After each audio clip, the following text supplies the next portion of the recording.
Welcome back to my YouTube channel guys. ਅੱਜ ਦੀ video start ਕਰਦੇ ਹਾਂ। ਜਿੱਦਾਂ ਕਿ ਜੇ ਤੁਸੀਂ ਰੀਡਿੰਗ ਵਿੱਚ 5.5 ਬੈਂਡ ਤੇ ਸਟੱਕ ਹੋ ਤੇ ਤੁਸੀਂ ਮੇਰੀ ਰੀਡਿੰਗ ਦੀ ਮਾਸਟਰ ਵੀਡੀਓ ਜਾ ਕੇ ਦੇਖ ਸਕਦੇ ਹੋ। ਉੱਥੇ ਤੁਹਾਨੂੰ ਬਹੁਤ ਸਾਰੇ ਟਿਪਸ ਐਂਡ ਟ੍ਰਿਕਸ ਪਤਾ ਲੱਗਣਗੇ। ਨਾਲ ਦੀ ਨਾਲ ਰਜੇ ਕਾਫੀ ਬੱਚਿਆਂ ਨੂੰ ਇਹ ਚੀਜ਼ ਵੀ ਨਹੀਂ ਪਤਾ ਹੋਊਗੀ, ਜੋ ਫਾਈਨਲ ਐਗਜ਼ਾਮ ਵਿੱਚ ਰੀਡਿੰਗ ਆਉਂਦੀ ਰਜੇ ਮੋਸਟਲੀ ਉਹੀ ਦੋ ਵੈਬਸਾਈਟਸ ਤੋਂ ਆਉਂਦੀ ਹੈ। ਮੋਸਟਲੀ ਜਿੱਦਾਂ ਕਿ ਰਜੇ ਮੈਂ ਵਿਦ ਪ੍ਰੂਫ ਦੱਸਿਆ ਹੋਇਆ ਉਹ ਵੀਡੀਓਜ਼ ਵਿੱਚ, ਤੁਸੀਂ ਉਹ ਵੀਡੀਓਜ਼ ਜਾ ਕੇ ਦੇਖ ਸਕਦੇ ਹੋ। ਲਿੰਕ ਕਮੈਂਟ ਸੈਕਸ਼ਨ ਵਿੱਚ ਦਿੱਤਾ ਹੋਊਗਾ ਪਾਰਟ 1 ਐਂਡ 2। ਹੁਣ ਆਪਾਂ ਵੀਡੀਓ ਸਟਾਰਟ ਕਰਦੇ, ਹੋ ਸਕਦਾ ਬੋਰ ਨਹੀਂ ਕਰਦੇ, ਤੇ ਵੀਡੀਓ ਐਂਡ ਤੱਕ ਦੇਖਿਓ ਜੇ ਤੁਸੀਂ ਮੇਰੇ ਟਿਪਸ ਐਂਡ ਟ੍ਰਿਕਸ ਲੈਣਾ ਚਾਹੁੰਦੇ ਹੋ। ਜਿੱਦਾਂ ਕਿ ਰਜੇ ਇਹ ਵੀਡੀਓ ਉਹਨਾਂ ਬੱਚਿਆਂ ਲਈ ਬਹੁਤ ਜ਼ਿਆਦਾ ਹੈਲਪਫੁਲ ਹੋਊਗੀ ਜਿਹੜੇ ਬੱਚੇ ਹੁਣ ਆਉਣ ਵਾਲੇ ਟਾਈਮ 'ਚ ਐਗਜ਼ਾਮ ਫਿਲ ਕਰਨ ਬਾਰੇ ਸੋਚ ਰਹੇ ਨੇ। ਜਿੱਦਾਂ ਕਿ ਰਜੇ ਪਹਿਲਾਂ ਆਪਾਂ ਪਿਛਲੇ ਐਗਜ਼ਾਮਸ ਦੇਖਦੇ ਹਾਂ। ਜਿੱਦਾਂ 1 ਜੁਲਾਈ ਦਾ ਮਾਰਨਿੰਗ ਅਤੇ ਈਵਨਿੰਗ ਸਲੋਟ ਦਾ ਜੋ ਲਿਸਨਿੰਗ ਅਤੇ ਰੀਡਿੰਗ ਦਾ ਲੈਵਲ ਸੀ। ਲਿਸਨਿੰਗ ਆਈ ਸੀ ਈਜ਼ੀ, ਰੀਡਿੰਗ ਆਈ ਸੀ easy to moderate, writing test 1 ਆਇਆ ਸੀ ਮਾਰਨਿੰਗ ਵਿੱਚ ਟੇਬਲ, ਅਤੇ ਰਾਈਟਿੰਗ ਟੈਸਟ 2 ਆਇਆ ਸੀ some people think that everyone has right to access to university education, that government should make it free for all the student no matters what their financial background they have. To what extent do you agree or disagree with this opinion? ਤੇ evening ਵਿੱਚ writing test 1 ਆਇਆ ਸੀ ਰਜੇ map, ਤੇ task 2 ਆਇਆ ਸੀ evening ਵਿੱਚ crime and another kind of information on TV have bad consequence. This kind of information should be restricted to be shown in media. To what extent do you agree or disagree? ਇਹ writing test 2 ਆਇਆ ਸੀ। ਹੁਣ ਆਪਾਂ 10 ਜੁਲਾਈ ਦਾ ਵੇਖਦੇ। 10 ਜੁਲਾਈ ਦਾ morning ਤੇ evening ਦਾ ਜੋ reading ਦਾ level ਸੀ ਉਹ ਸੀ ਰਜੇ ਈਜ਼ੀ ਟੂ ਮੋਡਰੇਟ, ਤੇ ਲਿਸਨਿੰਗ ਆਈ ਸੀ ਈਜ਼ੀ। ਰਾਈਟਿੰਗ ਟੈਸਟ 1 ਮਾਰਨਿੰਗ ਵਿੱਚ ਆਇਆ ਸੀ ਲਾਈਨ, ਤੇ ਈਵਨਿੰਗ ਵਿੱਚ ਆਇਆ ਸੀ ਟੇਬਲ।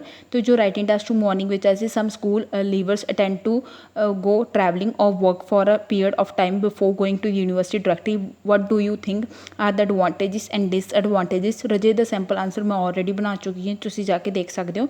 ਈਵਨਿੰਗ ਵਿੱਚ ਆਇਆ ਸੀ the best way to protect the environment is to use the local resources such as food or building material rather than exporting resources from another places. To what extent do you agree or disagree? ਇਹ evening slot ਵਿੱਚ ਆਇਆ ਸੀ। ਹੁਣ ਆਪਾਂ 17 ਜੁਲਾਈ ਦੇ ਵੇਖਦੇ। 17 ਜੁਲਾਈ ਵਿੱਚ ਜੋ morning ਤੇ ਈਵਨਿੰਗ ਦਾ ਲਿਸਨਿੰਗ ਦਾ ਲੈਵਲ ਸੀ ਉਹ ਆਇਆ ਸੀ ਰੋਜੀ ਈਜ਼ੀ, ਤੇ ਰੀਡਿੰਗ ਦਾ ਲੈਵਲ ਆਇਆ ਸੀ ਈਜ਼ੀ ਟੂ ਮੋਡਰੇਟ, ਤੇ ਰਾਈਟਿੰਗ ਟੈਸਟ 1 ਆਇਆ ਸੀ ਮਾਰਨਿੰਗ ਵਿੱਚ ਪਾਈ, ਤੇ ਈਵਨਿੰਗ ਵਿੱਚ ਆਇਆ ਸੀ ਬਾਰ ਚਾਰਟ। ਤੇ ਹੁਣ ਆਪਾਂ ਇਹਨਾਂ ਦਾ ਰਾਈਟਿੰਗ ਟੈਸਟ 2 ਦੇਖਦੇ ਹੈਗੇ ਹਾਂ। ਜਿੱਦਾਂ ਕਿ ਰਜੇ ਰਾਈਟਿੰਗ ਟੈਸਟ 2 ਜੋ ਆਇਆ ਸੀਗਾ ਉਹ ਸੀਗਾ more and more people want to buy the famous brands with the clothes, cars and another item. What are the reasons?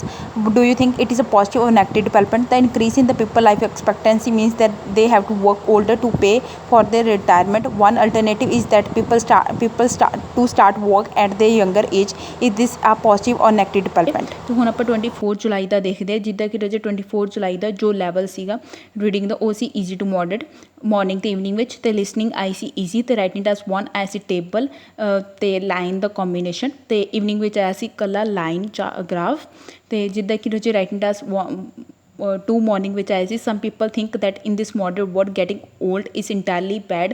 Other however think that life of elders in this modern world is much better than it was in past. Discuss the both views and give your own opinion. In morning which I see, evening which I see, some people believe that schools are no longer necessary because student can get so much information through internet and study just as well as at home. To what extent do you agree or disagree? ਇਹ ਆਏ ਸੀ writing test 2 evening ਵਿੱਚ। ਜਿੱਦਾਂ ਕਿ ਹੁਣ ਆਪਾਂ 31 ਜੁਲਾਈ discuss ਕਰਦੇ। 31 ਜੁਲਾਈ ਦੇ morning ਤੇ ਲਿਸਨਿੰਗ ਦਾ ਲੈਵਲ ਮਾਰਨਿੰਗ ਤੇ ਈਵਨਿੰਗ ਵਿੱਚ ਜੋ ਲਿਸਨਿੰਗ ਦਾ ਲੈਵਲ ਸੀ ਉਹ ਸੀ ਈਜ਼ੀ ਟੂ ਮੋਡਰੇਟ, ਰੀਡਿੰਗ ਆਈ ਸੀ ਈਜ਼ੀ ਟੂ ਮੋਡਰੇਟ। ਤੇ ਜਿੱਦਾਂ ਕਿ ਰਜੇ ਜੋ ਈਵਨਿੰਗ ਵਿੱਚ ਲਿਸਨਿੰਗ ਆਈ ਸੀ ਉਹਦਾ ਲੈਵਲ ਈਜ਼ੀ ਸੀ, ਤੇ ਰੀਡਿੰਗ ਈਜ਼ੀ ਟੂ ਮੋਡਰੇਟ ਸੀਗੀ ਮਾਰਨਿੰਗ ਤੇ ਈਵਨਿੰਗ ਸਲੋਟ ਵਿੱਚ। ਜਿੱਦਾਂ ਕਿ ਰਜੇ ਰਾਈਟਿੰਗ ਟੈਸਟ 1 ਆਇਆ ਸੀ ਪ੍ਰੋਸੈਸ, ਤੇ ਈਵਨਿੰਗ ਵਿੱਚ ਆਇਆ ਸੀ ਟੇਬਲ। ਰਾਈਟਿੰਗ ਟੈਸਟ 1 ਹੁਣ ਮਾਰਨਿੰਗ ਵਿੱਚ ਦੇਖਦੇ ਰਾਈਟਿੰਗ ਟੈਸਟ 2 ਕੀ ਆਇਆ ਸੀ many young people change their job and career. What are the reasons for this? Do the advantages outweigh the disadvantages? ਇਨ ਵਿੱਚ ਆਇਆ ਸੀ some believe that people will purchase a product based on their need. Advertisement is not needed. To what extent do you agree or disagree? ਜਿੱਦਾਂ ਕਿ ਰਜੇ ਇਹ ਆਇਆ ਸੀਗਾ। ਹੁਣ ਆਪਾਂ 7 ਅਗਸਤ ਵੱਲ ਮੂਵ ਔਨ ਕਰਦੇ। 7 ਅਗਸਤ ਦਾ ਜਿੱਦਾਂ ਕਿ ਰਜੇ ਮਾਰਨਿੰਗ ਸਲੋਟ ਵਿੱਚ ਰੀਡਿੰਗ ਤੇ ਲਿਸਨਿੰਗ ਦਾ ਲੈਵਲ ਦੋਨਾਂ ਦਾ ਈਜ਼ੀ ਟੂ ਮੋਡਰੇਟ ਸੀਗਾ, ਤੇ ਰਾਈਟਿੰਗ ਟੈਸਟ 1 ਆਇਆ ਸੀ ਮੈਪ, ਤੇ ਰਾਈਟਿੰਗ ਟੈਸਟ 2 ਜਿੱਦਾਂ ਕਿ ਰਜੇ ਤੁਸੀਂ ਦੇਖ ਪਾ ਰਹੇ ਹੋ ਰਾਈਟਿੰਗ ਟੈਸਟ 2 ਇਹ ਆਇਆ ਸੀਗਾ।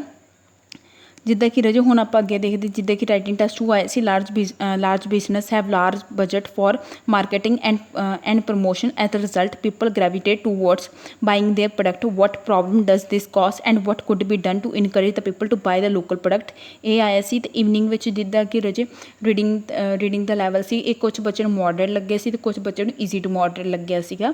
ਤੇ 7 ਅਗਸਤ ਦਾ ਈਵਨਿੰਗ ਸਲੋਟ ਦਾ, ਤੇ ਲਿਸਨਿੰਗ ਆਈ ਸੀ ਈਜ਼ੀ, ਤੇ ਟਾਸਕ 1 ਆਇਆ ਸੀ ਪ੍ਰੋਸੈਸ, ਤੇ टास्क 2 आया सी, it is expected that there will be higher proportion of old people than of younger in many countries in the future, do you think it is a positive or negative development. ये आया सीगा evening ਵਿੱਚ। ਹੁਣ 12 ਅਗਸਤ ਦਾ ਦੇਖਦੇ, 12 ਅਗਸਤ morning slot ਵਿੱਚ ਆਇਆ ਸੀ reading.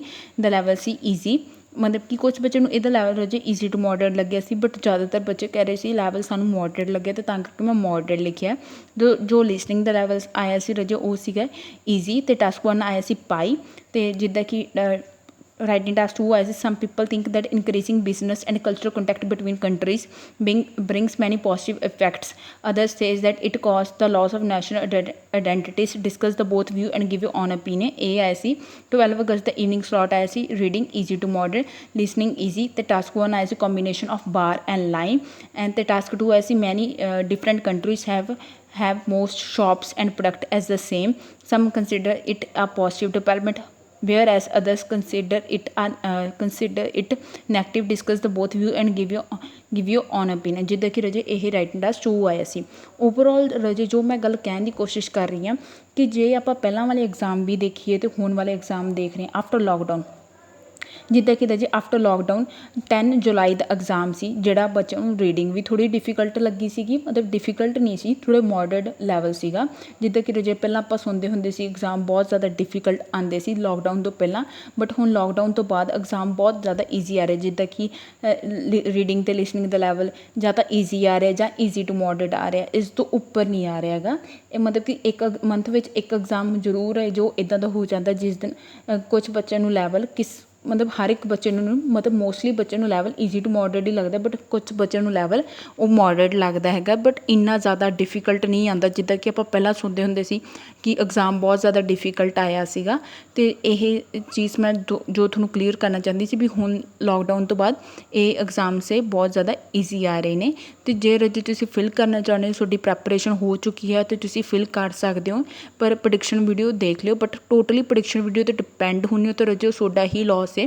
Prediction video ਇੱਕ ਤੁਹਾਡੀ ਹੈਲਪ ਲਈ ਹੁੰਦੀ ਹੈ, ਨਾ ਕਿ ਰਜੇ ਤੁਸੀਂ ਮਤਲਬ ਕਿ ਪ੍ਰੈਡਿਕਸ਼ਨ ਵੀਡੀਓ ਤੋਂ ਪੂਰਾ ਡਿਪੈਂਡ ਹੋ ਜਾਓ ਤਾਂ ਐਗਜ਼ਾਮ ਫਿਲ ਕਰ ਦਿਓ, ਇਹ ਵੀ ਟੋਟਲੀ ਰੋਂਗ ਹੈਗਾ ਏ। ਅਤੇ ਨਾਲ ਦੀ ਨਾਲ ਰਜੇ ਜੇ ਤੁਹਾਨੂੰ ਰਾਈਟਿੰਗ ਵਿੱਚ ਪ੍ਰੋਬਲਮ ਹੈ ਤਾਂ ਤੁਸੀਂ ਮੇਰੀ ਟਿਪਸ ਐਂਡ ਟ੍ਰਿਕਸ ਦੇਖ ਸਕਦੇ ਹੋ। ਆਈ ਹੋਪ ਰਜੇ ਤੁਹਾਨੂੰ ਵੀਡੀਓ ਹੈਲਪਫੁਲ ਲੱਗੀ ਹੋਊਗੀ। ਜੇ ਫਿਰ ਵੀ ਕੋਈ ਡਾਊਟ ਹੋਏ ਤਾਂ ਤੁਸੀਂ ਕਮੈਂਟ ਸੈਕਸ਼ਨ ਵਿੱਚ ਪੁੱਛ ਸਕਦੇ ਹੋ।